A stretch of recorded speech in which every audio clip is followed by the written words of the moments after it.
Hi friends, we're looking at rocks this week and it's Friday and I wanted to talk about the other kinds of rocks besides igneous. So I just want to review. Igneous rocks are rocks that come from volcanoes because igneous means made from heat. And what happens when a volcano gets really hot inside of it? It erupts and lava comes out all over. It spews out, spits out all over the place, that hot magma or lava. And as it comes out, there are three things that form, okay? Scoria rocks form, remember, from the foam on top of that lava. And it had holes in it, remember? Holes in it from air pockets, air trapped and being released out of that foam, okay? And then we talked about tuff. Now remember, tuff was white. Sounds like it'd be really strong and tough, wouldn't it? But tuff is the softest of the three, we found out. Tuff is made from the ash that comes out because volcanoes, the lava that comes out is really hot and it's almost like something's burning. And when you burn the campfire, remember, you have all that ash that comes up. Well, that's what the tuff is made out of, is all of that volcanic ash, okay? And then you have the basalt, which is the gray, really hard rock that comes from the volcano, and it actually comes from the lava. It gets cooled, and as it cools, it hardens into rock, all right? Now, one of the experiments we would have done at school is we would have checked to see what happens when we put igneous rocks in water, okay? So we would have done an investigation. So I'm gonna do that right here. I'm gonna put the basalt in water, and I want you to look to see, is there anything different in that glass of water that you see? Okay. When I take the piece of basalt out of the water, it's changed a little bit. What do you see that's changed? What is a property of this rock now? How about the color? Is it dark or light? It gets darker when it gets wet. So one of the properties when this rock gets wet is it gets darker. The color is darker. All right. So now we're going to look at the tuff when it gets wet. So we're going to put this in the water. We're going to look and see what happens. Do you see anything changing? What do you notice? Anything at all? No, I don't really notice anything either. So let's take the tuff out of the water. Let's take a look and see if anything's changed. Just looks a little bit darker and wet, doesn't it? But nothing else has changed. Just the color is a little darker. Now we're going to look at the scoria, okay? Now remember, the scoria is unique because it has all those holes in it. What do you think is going to happen when I put scoria in the water?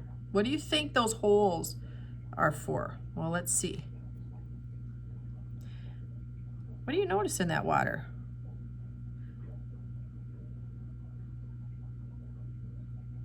Do you see any bubbles? They're small, but do you see bubbles? I see some bubbles coming up out of the air pockets of the rock. When I take it out, another property would be that it is a darker color. It's still rust, but it's darker. Let me see if I can find another piece of scoria, and I'll put it in the water. And we'll see what happens with this little piece, okay?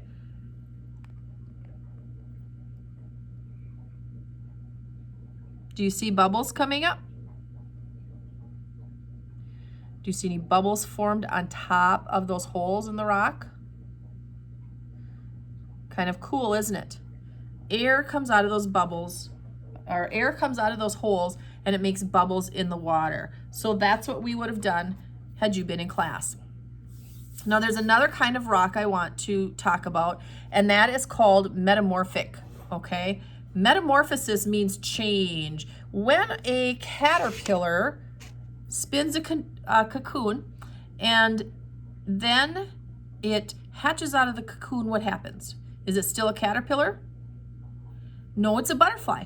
So it metamorphosized, or it changed its shape. It changed its color, its shape. Well, there are rocks that kind of metamorphosize, boys and girls. So metamorphic, like I said, means change shape, okay?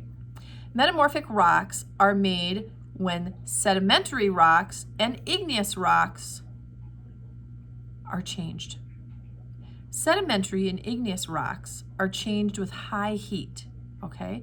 Igneous means change from heat, and sedimentary also changes with high heat in the surface of the earth, okay? So underneath the soil, deep under it, okay? It changes with high heat and a lot of pressure, squishing it together inside the earth, okay? So metamorphic rocks, boys and girls, when they get squished and they get hot, okay, what happens is that there's a chemical process when it's pressed against really tight and gets hot, and it changes. And one of the rocks that is a metamorphic rock is slate. Your mom and dad might know what slate is, like granite and quartz. So this is a piece of metamorphic rock, and you can see it's got some shiny things in it, right? And you can see it's not all the same color. It's got some, it looks like crystals and stuff in it. That would be metamorphic. It changed deep down in the earth from heat and pressure. And then here is another example of metamorphic rock. Do you see all the little dots in there and stuff? That would be like maybe a piece of granite or something. All right. So there's one more kind of rock, and as I was talking about metamorphic, maybe I should have talked about this one first. Sedimentary. Sedimentary rocks are formed when pieces of sediment, like sand and dirt and silt, okay, that becomes pressed together. Sediment is broken tiny pieces of rock. So tiny pieces of rock and sediment and dirt, they get pressed together, okay? Sometimes the layers form at the bottom of rivers or oceans, all right? And you can see the layers in sedimentary rock. So I want to show you some sedimentary rocks so that you can see the layers. So here, this is like an agate, but can you see the layers in this rock? If I turn it over, can you see the different layers? Okay.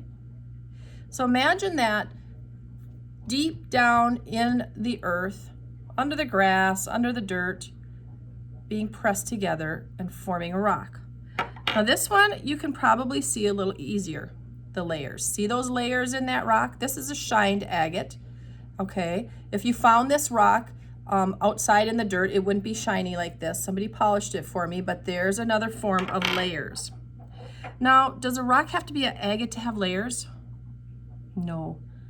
Look at this one. This rock has some different layers on the top and on the bottom, but even diagonal, it's got some layers, okay? So I wonder what was pressed together here to make this rock. All right, now here's another rock. This could be metamorphic, possibly. If I saw this rock and it looked like this, does it look like it has layers? Not really.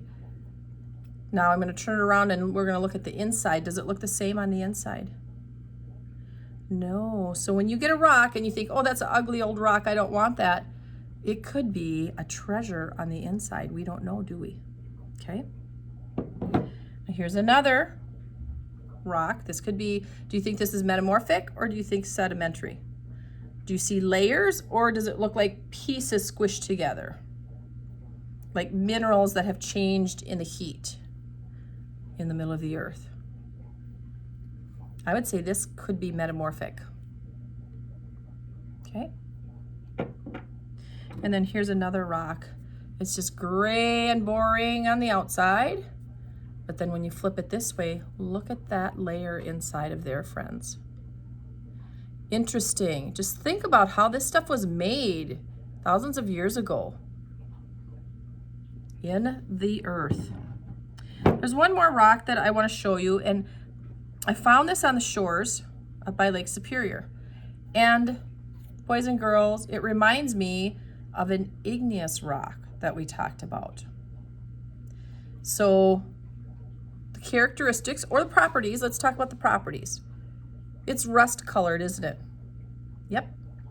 And it's got lots of holes in it, doesn't it? Now, scoria, when I rubbed that together with another rock, a lot of dust came off of it and bits and pieces can break. Well, I want to show you something that happened to this rock when I brought it to class. And I was looking at it with some students and I had my hands on it and look at it broke apart. I was like, oh my gosh. So it's a soft rock, it breaks apart easily, and it has all of the holes in it, the air pockets. So I would have to guess that this is a scoria, piece of scoria. What do you think would happen if I put this in water? Let's check it out. Let's just put this in some water just to see. Look at all the bubbles already. So I found this up north in Superior on the shore of Lake Superior, okay? Are there volcanoes in Minnesota? Do you think there are volcanoes in Minnesota? I have not heard of any volcanoes in Minnesota, but maybe thousands of years ago, there were volcanoes in Minnesota. I don't know, friends. Maybe there were volcanoes in another part of the world or in the United States, and the rock got in the water, and the water carried it from the waves and the winds and carried it all the way to Minnesota. We don't know, do we? There can be rocks in Minnesota that are from other parts of the United States or the world, and we don't know how they got there. But very interesting, isn't it? Why don't you go out and find some rocks today and check what happens if you put them in water. Do bubbles come to the top of the water? Is there any air pockets in the rocks that you find? Or does it just change color? Something to think about, friends. Talk to you later.